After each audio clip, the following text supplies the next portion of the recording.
साथियों नमस्कार, आप सबका स्वागत है आपके अपने यूट्यूब चैनल पर। तो दोस्तों आज मैं आपके सामने बिल्कुल हटके केस लेके आया हूँ। केस क्या है वीडियो में आगे बताऊंगा। जैसे कि देख रहे हैं आप, गाय के थन पर हम एंटीसेप्टिक लोशन है उसका यानी विटाडिन का यूज़ कर रहे हैं। साथियों जो गाय का थन है उससे धार बिल्कुल नहीं आ रही, किसान साथी ने जैसे कि हमें बताया, या फिर धार बिल्कुल पतली आती है, यानी दूध निकालने में बहुत ज़ोर आता है उन्हें। तो साथियों ये केस क्या होता है, केस होता है टीट स्टेनोसिस का, टीट फाइब्रोसिस का। इसमें क्या होता है, जो गाय होती है या फिर भैंस होती है उनमें जो थन होता है उनके बिल्कुल थन के निचले भाग पर एक गांठ बन जाती है जो दूध निकालने में अड़चन पैदा करती है, जिसके कारण दूध किसान होता है वो नहीं निकाल पाता। तो दोस्तों इस बीमारी से मैंने देखा है कि जो 1-1 लाख रुपए की 2-2 लाख रुपए की भैंस होती है उनकी भी ज़्यादा कीमत नहीं लगती, क्योंकि जब गाय या भैंस है वो थन से पास नहीं होती है तो उन्हें व्यापारी लेते नहीं है, ये कहकर छोड़ देती है भाई इनका इसका एक थन डैमेज, इससे दूध नहीं आ रहा। तो इसका इलाज क्या होता है मेरे साथियों, इसमें हमें ऑपरेशन करना रहता है। वैसे देखा जाए तो ये ऑपरेशन है बहुत माइनर होता है।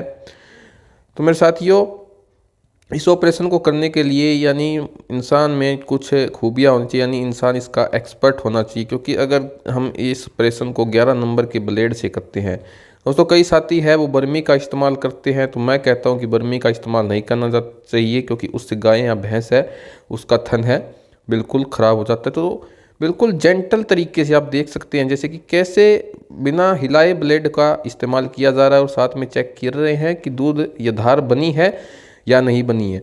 क्योंकि जो 11 नंबर का ब्लेड होता है जो बहुत ही शार्प होता है, यानी थोड़ा सा भी अगर हिल डुल जाए तो इधर उधर है वो पेनिट्रेट हो जाता है, और जिससे गाय या भैंस है उसका थन है बिल्कुल ख़राब हो जाता है। तो इस वीडियो को देखकर आप घर पर तो बिल्कुल भी ट्राई मत करना इस ऑपरेशन को करने की, क्योंकि ये ऑपरेशन एक्सपर्ट के द्वारा किया जाता है, जो रेगुलर प्रैक्टिस से जुड़े हुए हैं उनके द्वारा किया जाता है। तो साथियों मैंने ऐसे बहुत से ऑपरेशन किए हैं, क्योंकि मैंने एक एक्सपर्ट से जो है वो अपनी प्रैक्टिस को इम्प्रूव किया है, और अब मैं इस ऑपरेशन को करने में बिल्कुल भी नहीं हिचकिचाता हूँ, बिल्कुल जेंटल तरीके से ये ऑपरेशन कर देता हूँ। साथियों इस ऑपरेशन को करते वक्त आपको एक ध्यान रखना है कि गाय है उसके थन से खून नहीं आना चाहिए, क्योंकि अगर खून आ गया तो समझिएगा कि ब्लेड है वो थन में कहीं इधर उधर लगा है, जिसके कारण क्या होगा कि जैसे ही वो घाव हुआ है वो घाव भरेगा तो वो वहाँ पर और बड़ी गांठ कर देगा। तो ये बिल्कुल ये कहें तो खून रहित यानी ब्लड लेस सर्जरी होती है, क्योंकि 11 नंबर का हमें बिल्कुल नए ब्लेड का यूज़ करना, जिसके जो किनारे होते हैं बहुत तेज़ धार होता है। अगर एक बार फिर आपके हाथ पे लग जाएगा तो आपको पता भी नहीं चलेगा, खून आएगा तब पता चलेगा भाई हाथ है वो कट गया है। तो अब देखिए जैसे ही हमने ऑपरेशन किया दूध की नदियाँ बहने लगी, ये देखिए मेरे साथियों। अब इसमें हम चेक कर रहे हैं, क्योंकि कई बार इसको ऑपरेशन को करते हुए क्या होता है कि जो छर्रा बन जाता है, और जो जिस गाय या भैंस के थन में छर्रा बन गया तो वो भी गाय की कीमत है वो ख़राब कर देता है, भैंस की कीमत को ख़राब करता है, वो बिल्कुल ठीक सही ऑपरेशन नहीं हो पाता। आप देख सकते हैं कैसी बिल्कुल मोटी धार आ रही है।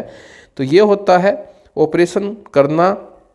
साथियों जो गांठ है उसे हमें गोली दवा के द्वारा ठीक नहीं कर पाते, क्योंकि जो पशु मालिक है देखिए उनसे हम चेक करवा रहे हैं कि देखो कुछ बना है, ये कह रहे हैं कि थोड़ा बहुत है वो छर्रा बना हुआ है, तो हम इसका ऑपरेशन इसे यानी शार्प एज करना होता है, बिल्कुल सही तरीके से करना रहता है। देखिए किसान साथी दूध निकाल रहे हैं, धार मोटी है लेकिन जो धार है वो 2 हिस्सों में आ रही है। तो इसमें हमें थोड़ा सा ब्लेड है वो थोड़ा और गोल तरीके से घुमाना पड़ेगा, जिससे धार है वो बड़ी आए, छर्रा वगैरह ना बने, ताकि घाव भरे तब भी ऐसी कोई छर्रे वगैरह बनने की दिक्कत ना आए। ये देखिए किस तरीके से हम जेंटल हाथ से बिल्कुल जेंटल हैंड से इस ऑपरेशन को कर रहे हैं। ये देखिए साथियों कैसे मोटी धार है दूध की वो आ रही है, क्योंकि यहाँ से जो फाइब्रोसिस पार्ट था वो हमने ब्लेड के द्वारा काट के निकाल दिया। तो अगर बात करें इसमें इलाज की, अगर थन में गांठ हो गई उसके इलाज की, तो जो फाइब्रोसिस पार्ट होता है उसमें ब्लड सप्लाई बंद हो जाती है और वहाँ पर कोई दवा है वो नहीं जा पाती, जिसके कारण ये गांठ है ठीक नहीं होती। तो इसमें हमें मैनुअली ऑपरेशन करना रहता है। छोटी सर्जरी होती है लेकिन बहुत ही कठिन सर्जरी होती है, बहुत सी ध्यान से करनी होती है ये साथियों। इसके बाद हमें जो ऑपरेशन है करने के बाद हमें इस गाय का इलाज करना रहता है। 2 दिन इसे हम 2 या 3 दिन तक एंटीबायोटिक का कोर्स देते हैं, ताकि यह जो टीट फाइब्रोसिस है ये दोबारा सा ना बने, जो गाय हैं उसका बिल्कुल ठीक हो जाए। इसमें हमने इंजेक्शन जो इंटासेप्ट है जो 4.5 ग्राम सेफ्टियाजोन सल्बेक्टम का यूज़ किया है, जिसके से रहते एंटीबायोटिक है जो घाव भरने में ज़्यादा जल्दी होती है। और साथ में हमने नशेड ड्रग का यूज़ किया है ताकि कोई सूजन वगैरह ना आए। तो साथियों हमारे साथ जुड़े रहें, ऐसे ऐसे और वीडियो आपके लिए जानकारी वाले हमारे चैनल पर आते रहते हैं। मिलते हैं अगली वीडियो में नई जानकारी के साथ।